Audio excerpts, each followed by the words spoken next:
नमस्कार दोस्तों, इंग्लिश साहित्य में आपका स्वागत है। और आज हमारा चौथा दिन है, जो PYQs का है, चौथा दिन है। तो आज हम 5 क्वेश्चन करेंगे और उन 5 क्वेश्चन के माध्यम से कम आप 40 चीज़ों के बारे में आप जानोगे। ठीक है। और ये जो सीरीज है, इसमें हम 1000 क्वेश्चन करवाएंगे। तो चलिए चलते हैं। और ये जो क्वेश्चन है, इनका अगर आपको PDF चाहिए और डिटेल सॉल्यूशन चाहिए तो आप डिस्क्रिप्शन बॉक्स में जाके वहाँ से टेलीग्राम और जो ऐप का लिंक है वहाँ से आप PDF ले सकते हैं और पढ़ सकते हैं। तो चलिए चलते हैं। यहाँ पे मैं ज़्यादा आज डिटेल में नहीं बताऊंगा, PDF में लिख के ही बताऊंगा आपको, क्योंकि ज़्यादा ओच पोच हो जाता है। ठीक है। तो आपका पहला क्वेश्चन है, who among the following attached himself to the Earl of Nottingham's theatrical company. तो Earl of Nottingham's theatrical company है, उसके साथ कौन अटैच था, यह आपको बताना है। तो इसको आप जानिए कि अर्ल ऑफ नथिंगम है, उसको एडमिरल, क्या एडमिरल मैन के नाम से भी जाना जाता है। तो एक तो ये 4 चीज ध्यान में रखिए। दूसरा ये ध्यान रखिए कि ये जो कंपनी है वो मोस्टली एक्टिव कब थी, आपके एलिजाबेथन एज में। एलिजाबेथन एज कब से कब थी? एलिजाबेथन एज थी आपकी 1558 से लेके 1603 तक। ठीक है। और फिर ऑप्शन में अपन जाते हैं, तो ऑप्शन में भी ये देखते हैं कि विलियम शेक्सपियर है, वो भी एलिजाबेथन एज में था। क्रिस्टोफर मार्लो भी एलिजाबेथन एज में था। जॉर्ज पीले भी एलिजाबेथन एज में था। और जो बेन जॉनसन है आपका, वो भी एलिजाबेथन एज के एंड में और आपके जेकोबियन एज में था। तो आंसर क्या हो सकता है? फिर हम देखते हैं कि जो शेक्सपियर है वो मोस्टली किसके साथ जुड़ा हुआ था आपका? The globe. कौन सा थिएटर? The globe. ठीक है। अब क्रिस्टोफर मार्लो किसके साथ जुड़ा हुआ था, पता है किसी को? तो इसका राइट आंसर आपका होगा क्रिस्टोफर मार्लो किसके साथ जुड़ा था?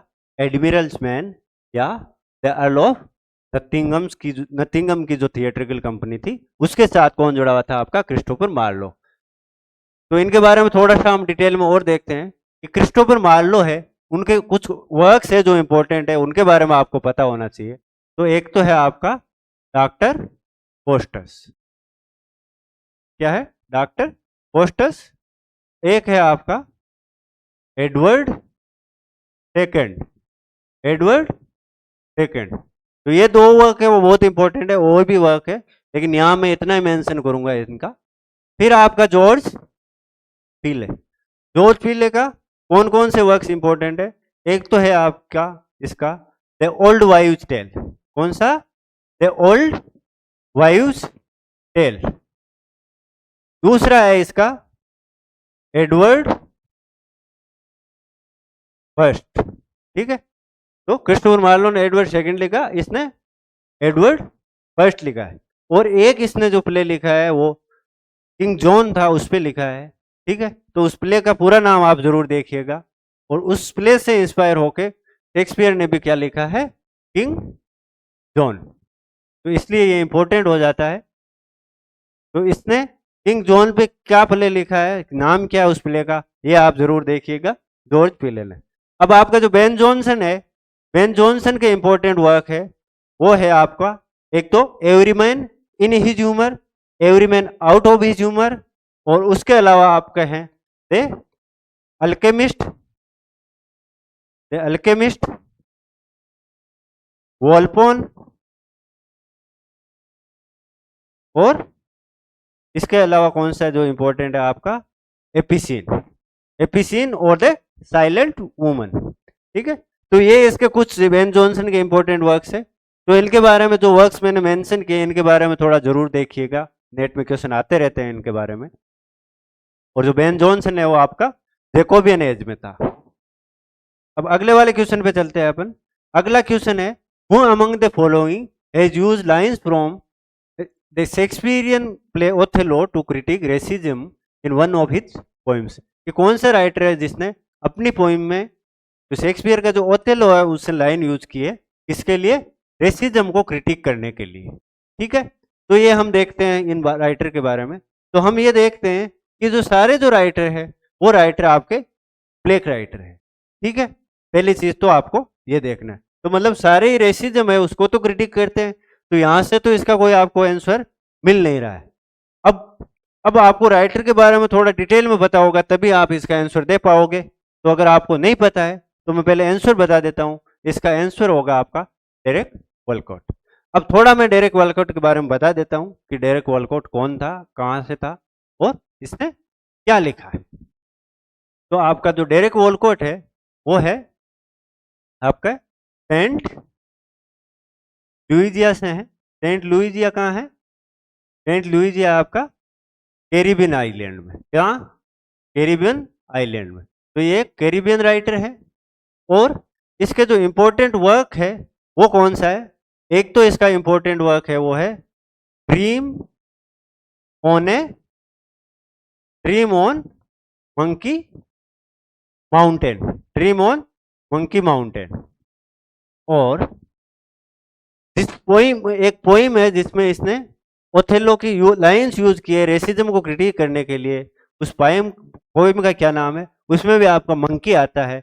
उसका पोइम का नाम है गोड्स एंड मंकीज। क्या नाम है? Gods and monkeys. ठीक है। और इसमें डेस्टिमोना और ओथेला को ओथेलो है, दोनों पे इन्होंने कमेंट्री की है इस पोइम के थ्रू और रेसिज्म पे कमेंट्री की है। और इसमें जो राइटर है वो ये दिखाना चाहता है कि उस टाइम की जो सोसाइटी थी वो ओथेलो एक ब्लैक प्रिंस था और ब्लैक प्रिंस को इतना पावरफुल देखना नहीं चाहती थी, इसीलिए ओथेलो है उसके साथ ट्रेजेडी होती है। ठीक है। तो ये हुआ आपका डेरेक वॉलकॉट के बारे में। अब आपका जो एडवर्ड ब्रेथवेट है वो कहाँ का है? वो है आपका बारबेडोस का। कहाँ का है? बारबेडोस। ठीक है। बारबेडियन राइटर है ये। ठीक है। और इसके वर्क के बारे में थोड़े से देख लीजिए, एक दो वर्क जरूर देखिएगा। फिर आपका जो फ्रेंच फेनन है वो बहुत इंपॉर्टेंट है। और कहाँ से है फ्रेंच फेनन? फ्रेंच फेनन है आपका मार्टिनिक। कहाँ से है? मार्टिनिक। इसके जो इंपॉर्टेंट वर्क है वो कौन कौन से हैं पता है किसी को? एक तो है इसका इंपॉर्टेंट वर्क है वो है आपका ब्लैक स्किन व्हाइट मास्क। क्या है? Black skin white mask. और दूसरा इसका जो इंपॉर्टेंट वर्क है वो है the wretched of the earth. The wretched of the earth. तो ये इसके दो इंपॉर्टेंट वर्क है। इसने भी काफी पोस्ट कॉलोनियल जो लिटरेचर है उसमें काफी इंपॉर्टेंट थ्योरिस्ट है फ्रेंच फेनन। फिर आपका बचा कौन? गुगिवा थियांगो। तो गुगिवा थियांगो ये कहाँ का है? ये है आपका केन्या का, केनियन राइटर है अफ्रीका का। और इसके जो इंपॉर्टेंट वर्क है, एक तो इंपॉर्टेंट वर्क है इसका डीकोलोनाइजिंग द माइंड। ठीक है। नॉन फिक्शनल वर्क है डीकोलोनाइजिंग द माइंड। ठीक है। और इसके अलावा इसके कुछ नॉवेल्स है वो इंपॉर्टेंट है। एक तो है वीप नॉट चाइल्ड। क्या है? Weep not child. ठीक है। और दूसरा इसका जो इंपॉर्टेंट वर्क है वो है आपका the river between. The river between. ठीक है। तो ये इनके बारे में आप थोड़ा सा देख लीजिएगा। ये जो वर्क्स मैंने मेंशन किया इन राइटर्स के, इनके बारे में थोड़ा सा डिटेल में जरूर देखिएगा ताकि आपको ये जो राइटर आपके लिए नए भी है तो थोड़ा आप इनसे फेमिलियर होंगे। और ये जो सारे मैंने मेंशन किए हैं इन सब से नेट में क्वेश्चंस आ रखे हैं, इसीलिए मैंने यहाँ मेंशन किए।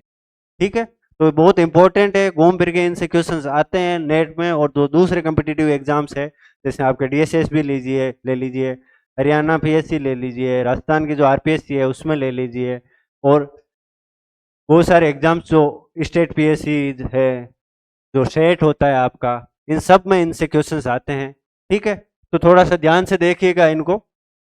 अब अगला अपना जो क्वेश्चन है वो है देव वीरास्वामीज तूफान is an adaptation of Shakespeare's play. कि देव वीरास्वामी का जो तूफान है कौन से शेक्सपियर के प्ले का अडेप्ट किया है इसने? तो इनमें से देखिए, पहला ऑप्शन है आपका हेमलेट, दूसरा है मैकबेथ, तीसरा है ट्वेल्थ नाइट और चौथा है द टेम्पेस्ट। तो यहाँ पे जैसे आप नाम से भी देखोगे तो पहला हेमलेट, हेमलेट को आपको पता होना चाहिए कि हेमलेट का जो अडेप्टेशन है वो है आपका हेदर। ओथेलो, मैकबेथ, मैकबेथ का कौन सी मूवी बनी है? मकबूल, ठीक है। और इसके अलावा ओमकारा किसके बनी है दोस्तों? ओमकारा, ओमकारा बनी है आपकी ओथेलो पे। किस पे? ओथेलो पे। और आपका होमवर्क है वो आपको देखना है कयामत से कयामत तक, कयामत से कयामत तक और अंगूर, ये जो दो मूवीज है वो शेक्सपियर के कौन से प्लेज पे बनी है ये आपको देख के आना है। तो इन दोनों का तो हो गया अपना। ट्वेल्थ नाइट पे कोई फेमस अडेप्टेशन मेरे नजर में आई नहीं। और जो टेम्पेस्ट है, टेम्पेस्ट का मतलब भी क्या होता है? तूफान, ठीक है। तो टेम्पेस्ट की अडेप्टेशन है देववीरा स्वामी जो तूफान है वो। तो ये याद रखिए। अब थोड़ा सा देववीरा स्वामी के बारे में देख लीजिए। ये कहाँ का है? ये मार्टिनिक, ये मोरेशियन राइटर है, ठीक है। और इसने ये क्रियोल में लिखा है। जो प्ले है वो किस में लिखा है? क्रियोल में। किसमें? क्रियोल। क्रियोल क्या होती है? क्रियोल होती है जैसे मान लो कोई जगह है, वहाँ पे बहुत सारे लोग रहते हैं अलग अलग जगहों से जिनकी अलग अलग लैंग्वेजेज है। जैसे मान लो कोई कंट्री है या कोई टापू है जहाँ पे फ्रांस के भी लोग हैं, फ्रेंच बोलते हैं, इंग्लिश बोलते हैं, रशियन बोल रहे हैं, हिंदी बोल रहे हैं, वो सारे मान लो साथ रह रहे हैं काफ़ी टाइम के लिए। तो क्या होगा कि उनके कन्वर्स करने के लिए एक नई लैंग्वेज डेवलप होगी, सारे मिलजुल के मतलब टूटी फूटी लैंग्वेज बोलते बोलते कुछ टाइम के बाद में वो लैंग्वेज है वो अपने आप में एक फुल फ्लेजिड लैंग्वेज डेवलप हो जाती है और वो उनकी नेटिव लैंग्वेज बन जाती है, मदर टंग बन जाती है। उसको हम क्या बोलेंगे? क्रियोल, ठीक है। तो ये मॉरिशस का है और मॉरिशियन क्रियोल में इसने ये जो प्ले है लिखा है। और ये जो पोस्ट कॉलोनियल स्टडी है जो शेक्सपियर की, उसमें बहुत इंपॉर्टेंट प्ले है। इसने शेक्सपियर का जो प्ले है ओथेल, ये तूफान, उस पर पोस्ट कॉलोनियल पर्सपेक्टिव डालने की कोशिश की है इस प्ले के थ्रू। तो ये तो हुआ आपका देव वीरास्वामी के बारे में। अब अगला जो क्वेश्चन है आपका वह है who among the following after watching the performance of William Shakespeare's play a Midsummer Night's Dream observed that it is the most insipid ridiculous play that I ever saw in my life। कौन बोल सकता है कि इतना बेकार play है और इतना रिडिकुलस है? इसने तो ये भी बोला था साथ में कि मैंने आज तक ऐसा प्ले कभी देखा नहीं और ना कभी भगवान करे मैं ऐसा प्ले देखूं। ठीक है कि गलती हो गई, आज ये प्ले देख लिया, क्या इसमें कुछ है ही नहीं, ऐसा इसने बोला था। तो कौन सा राइटर हो सकता है? ऐसे कौन बोल सकता है? अब इनमें हम देखते हैं कि जॉन एवेलिन है, वो क्या था? एक डायरिस्ट था। ये क्या लिखता था? डायरी लिखता था। कब से कब की लिखी हुई है इसकी डायरी? इसकी डायरी लिखी हुई है कि 1614 से लेके 1706 के बीच, ठीक है। इसमें जो इंपॉर्टेंट जो चीजें मेंशन है वो है, एक तो आपका चार्ल्स फर्स्ट मेंशन है, दूसरा आपका ओलिवर क्रोमेल है, वो मेंशन है। वो जब नीचे लिख रहा हूं मैं क्रोमवेल, वो मेंशन है। इसका राइज कैसे हुआ था, कैसे ये मतलब इसने ओवरटेक किया था। चार्ल्स फर्स्ट है, उसको कैसे बिहेड किया था, कब किया था? 1649 में। ये कब आया था? ये भी 1649 में आया था। इसके अलावा the great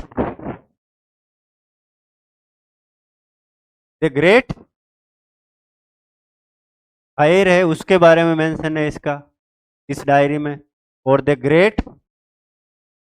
plague the great plague of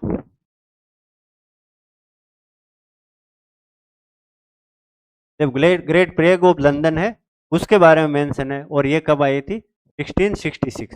ठीक है, ये दोनों कब की घटना है? 1666 की। तो ये चार घटनाएं, चार इवेंट्स है जो जॉन एवेलिन है उसके डायरी में मेंशनड है। तो सैमुअल पेपेज है, वो भी एक डायरिस्ट ही था। और सैमुअल पेपे ने ये बोला है किसके बारे में? मिडसमर नाइट्स ड्रीम के बारे में कि मैंने आज से पहले ऐसा प्ले देखा नहीं और ना कभी देखूंगा, ठीक है। और बहुत रिडिकुलस प्ले है ये, तो ये थोड़ा सा ध्यान में रखिएगा आपको। फिर आपका जो जॉन ड्राइडन है, जॉन ड्राइडन कब से कब तक था? आपका 1631 से लेके 1700 तक, मतलब रेस्टोरेशन एज थी आपकी 1660 से लेके 1700 तक। उसमें ये जो राइटर है तीनों वो एक्टिव थे, ठीक है। तीनों राइटर है वो रेस्टोरेशन एज के हैं। ड्राइडन के जो इंपॉर्टेंट वर्क है मैंने पहले भी मेंशन किया था, ऑफ ड्रामेटिक पोइजी। इसके अलावा आपका है song for Saint Cecilia's day, Hind and Panther, Absalom and Achitophel, ठीक है, औरंगजेब, और भी इसके बहुत सारे जो वर्क है वो इम्पोर्टेंट है, मेक फ्लेकनो, ठीक है। तो इनके वर्क्स के राइटर बहुत इंपॉर्टेंट राइटर है, इसके बारे में डिटेल से पढ़ना है आपको, क्योंकि हर बार इससे एक दो क्वेश्चन आते ही है। अब आपका जो रॉबर्ट ग्रीन है, रॉबर्ट ग्रीन फेमस है शेक्सपियर को क्रिटिसाइज करने के लिए, और कौन से वर्क में किया था इसने? इसने किया था ग्रोसवर्थ ग्रोसवर्थ विट, ठीक है। ये जो इसका वर्क है, इसमें इसने शेक्सपियर को क्रिटिसाइज किया था कि शेक्सपियर है वो लोइन के क्लॉथ में एक शिप है, शिप मतलब भेड़, ठीक, शेर के कपड़ों में एक भेड़ है, और ये पढ़ा लिखा भी नहीं है, यूनिवर्सिटी एजुकेटेड ही नहीं है, दिखावा कर रहा है। तो ऐसा कुछ इसने, रॉबर्ट ग्रीन है, उसने शेक्सपियर के बारे में कहा था। और ये कब का राइटर है? ये आया आपका एलिजाबेथन एज का है, शेक्सपियर है उसके कंटेम्प्रेरी है, उसी टाइम का ये राइटर है, ठीक है। अब आगे चलते हैं अपन। तो अगला अपना क्वेश्चन है, लो लास्ट क्वेश्चन है आज का, वो है दोस्तों, the book political Shakespeare essays in cultural materialism was jointly edited by, ठीक, कौन से राइटर है जिन्होंने जो पॉलिटिकल शेक्सपियर जो बुक है उसको एडिट किया है, ठीक है। तो इनका हम देखते हैं इन राइटर के बारे में। तो हम देखते हैं गाइल्स डिल्यूज एंड फेलिस गुटाट्री है, इन्होंने कौन सी बुक लिखी है? इन्होंने लिखी है आपकी capitalism and schizophrenia, capitalism and schizophrenia, क्या है बुक का नाम? Capitalism and schizophrenia. और इसकी कितनी वॉल्यूम है? इसकी वॉल्यूम है आपके 2 वॉल्यूम है। इन वॉल्यूम का क्या नाम है वो भी आपका इंपॉर्टेंट है। इनकी वॉल्यूम है, वो वॉल्यूम, पहली वॉल्यूम है आपकी एंटी इडिपस, एंटी इडिपस, और जो दूसरी इसकी वॉल्यूम है वो है ए thousand प्लेटू, thousand plateaus, sorry last में ऐसे थाउजेंड प्लेटूज। तो ये 2 इसकी वॉल्यूम है वो इंपॉर्टेंट है। तो इनकी तो बुक हो गई है आपकी। और जो दूसरा है आपका कौन? एलन सिनफील्ड एंड जोनाथन डॉलीमोर, इन्होंने कौन सी लिखी है? इनके साथ एक हेलन टिफिन भी है, हेलन टिफिन सॉरी, हाँ, एलन सिनफील्ड एंड जोनाथन डॉलीमोर, इनकी जो बुक है वो कौन सी है? वो है आपकी पॉलिटिकल शेक्सपियर। तो ये इंपॉर्टेंट है, इन्होंने जो इसमें जो मेन आर्ग्यूमेंट है वो दिया है कि शेक्सपियर है वो भी पॉलिटिक्स से अछूता नहीं था, उसके जो प्लेज है उनमें भी जो पॉलिटिकल जो आइडियाज है वो रिफ्लेक्ट होते हैं, और उसके भी कोई ना कोई हो सकता है पॉलिटिकल मोटिव्स होंगे। अब आपका है बिल एस्क्रॉफ्ट एंड हेलेन टिपिल, ठीक है, इसमें ग्रिफिथ्स भी है। इन तीनों ने कौन सी बुक है वो लिखी है? इन तीनों ने बुक लिखी है द एम्पायर राइट्स बैक। कौन सी लिखी है? द एम्पायर राइट्स बैक, ठीक है। कब पब्लिश हुई थी ये? 1989 में, ठीक है। और ये जो बुक है ये सलमान रश्दी की एक बुक है, एक ऐसे है सलमान रश्दी का, the empire writes back, the empire writes back with vengeance, essay का क्या नाम है? The empire writes back with vengeance. तो इस ऐसे से इंस्पायर होके इन्होंने ये बुक लिखी है, और ये ऐसे आपका पब्लिश हुआ था 1982 में, ठीक है। तो इसका थोड़ा ध्यान रखिएगा आप, आज क्वेश्चन आ सकता है कि कौन किस राइटर के ऐसे से इंस्पायर होके द एम्पायर राइट्स बैक है वो बुक लिखी गई है, किस, ठीक है, कौन से ऐसे कब पब्लिश हुआ था, तो कैसे भी घुमा फिरा क्वेश्चन आ सकता है आपका। अब आपका जो थियोडोर अडोर्नो और जो मार्क्स होकेमेर है उनकी बुक है, इंपॉर्टेंट है, वो है डायलेक्टिक डायलेक्टिक ऑफ एनलाइटनमेंट। इनकी बुक का क्या नाम है? Dialectic of enlightenment. ये भी इंपॉर्टेंट बुक है, यह आपकी पब्लिश हुई थी 1944 में, और इसका जो सेकंड जो एडिशन आया था वो आया था 1947 में। तो पहले इसका टाइटल था फिलोसॉफिकल फ्रेगमेंट्स, और जब सेकंड 47 में जब पब्लिश हुई थी तो इसका नाम हो गया डायलेक्टिक ऑफ एनलाइटनमेंट। फिर सबटाइटल है वो था फिलोसॉफिकल फ्रेगमेंट्स। तो इनके बारे में याद रखिए। और इस बुक में एक चैप्टर है, चैप्टर का नाम है आपका द कल्चरल इंडस्ट्री। ठीक है, तो उसके बारे में आप थोड़ा सा ध्यान से देखिएगा कि कल्चरल इंडस्ट्री चैप्टर है वो किस बुक में है, डायलेक्टिक ऑफ एनलाइटनमेंट। तो ये हुए आपके आज के क्वेश्चंस। अगर आपको क्वेश्चंस अच्छे लगे, एक्सप्लेनेशन अच्छा लगा इनका, और आपको कुछ जानकारी मिली इसके थ्रू, तो आप कमेंट बॉक्स में ज़रूर बताइए। और अगर आपको इसका पीडीएफ चाहिए तो आप डिस्क्रिप्शन में जाके ऐप है और जो टेलीग्राम चैनल है उसका लिंक दिया है, वहाँ से आप पीडीएफ भी ले सकते हैं। तो धन्यवाद दोस्तों, आज के लिए इतना ही। बने रहिए। Thank you.